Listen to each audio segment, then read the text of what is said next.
Yeah, he did. Well, I'm not gonna lie to you. I'm glad that's over with. That was hard. I was get up at 4:30 and get home at midnight. Have you always done it that way with splitting them up? I think it's vital. No, I haven't. I've done it since Tulsa, but for about 4 years we've done that. And the whole deal is that if you don't do that, the kids that are new, they don't. It's hard to play because they're so far behind. So you give them 2 full days to get a chance to get their feet up underneath them, and then because we're repping 4 groups, okay, so we'll only rep 2 tomorrow, so it gives us a chance to evaluate. More than anything, it's kind of who can handle it, who can handle it mentally, you know what I'm saying, and because kind of the way we do things is, a lot of it just has to do with mental maturity, but wow, I mean, like James Johnson, Marcus Ball are 2 guys that are competing for that free safety spot. Obviously, Lyu's in the middle of that as well, but I'm very, very impressed with how they communicate. Amis and AJ, I think, are really, really bright spots there.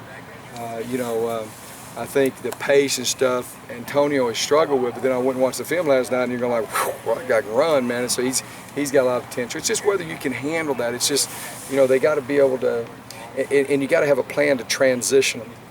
And that's what's so important. That's why I wish we get our other guys out here, because that is very, very vital to miss, because then you're having to go at the pace of the older guys and you're not ready to go at that pace, and then you're trying to learn at that pace, and it's difficult. So that's we've been doing that for a while, and it's very hard on the coaches. Players only go in 1 practice a day, but it's the best thing to do. But it's real. I'm glad it's over. I'm glad we're putting pads on. I'm sick of all the grabbing and all that. So good day today. What about James's height? How we communicate and how we he understands it just like that, like just understood it, and it's somewhat complicated, but the sequence of things, guys get concepts, he gets the concept. We told him once and he's got it, so that's good. You got to be smart, and I think he's very, very smart. Marcus Ball is the same way, but James really is he gives him a chance because he can do that. And actually communicating as good as anybody we have. So, that's a lot of it. Being able to play is the free safety's our quarterback, so he's got to get everybody lined up. So that's the main thing. And he can flat run. He runs, they're running good. We'll see when they put the pads on, we'll be able to tell a lot more. I think Chance Cox has looked really good, going to be a very explosive guy. And man, he ain't scared now. He ain't no pads on. He's just going at it now. So he doing a good job. Obviously, Marcus is going to be, I think, going to be really good. Hardison.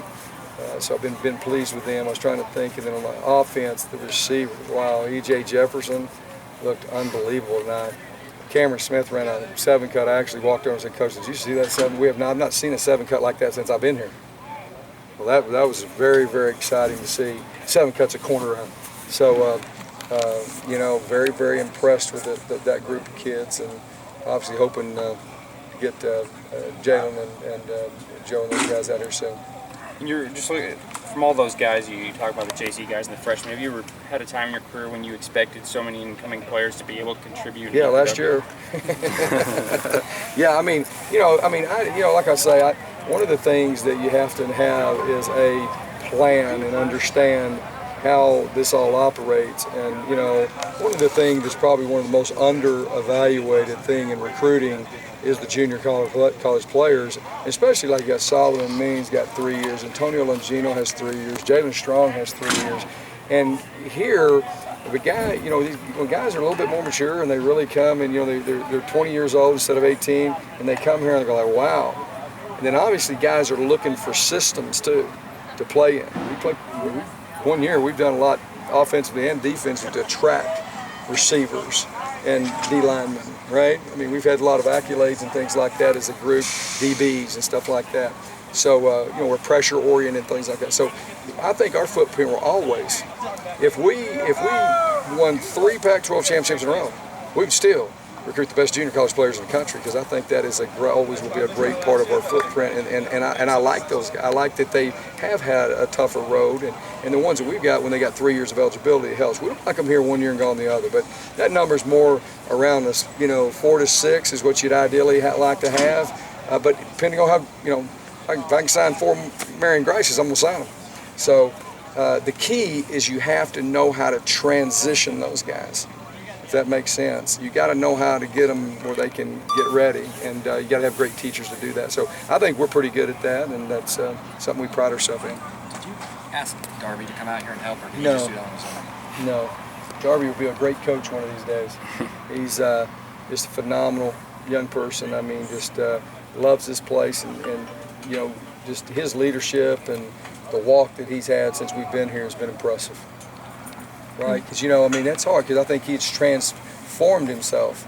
And that's hard, because everybody says, yeah, and then, you know, he's proved it. He's walked the walk, and I just talked the talk. So I've been pleased with him, and I think we're really maturing too. I've seen a great growth in Will. Obviously, Taylor's a guy that wants to be pushed and challenged as a leader, and you know, Marion has really grown too. You know, so we've got some. Oshawn Erebor has done unbelievable leadership this summer. You know, so I feel good about, you know, where we're at from a leadership team standpoint. Thanks.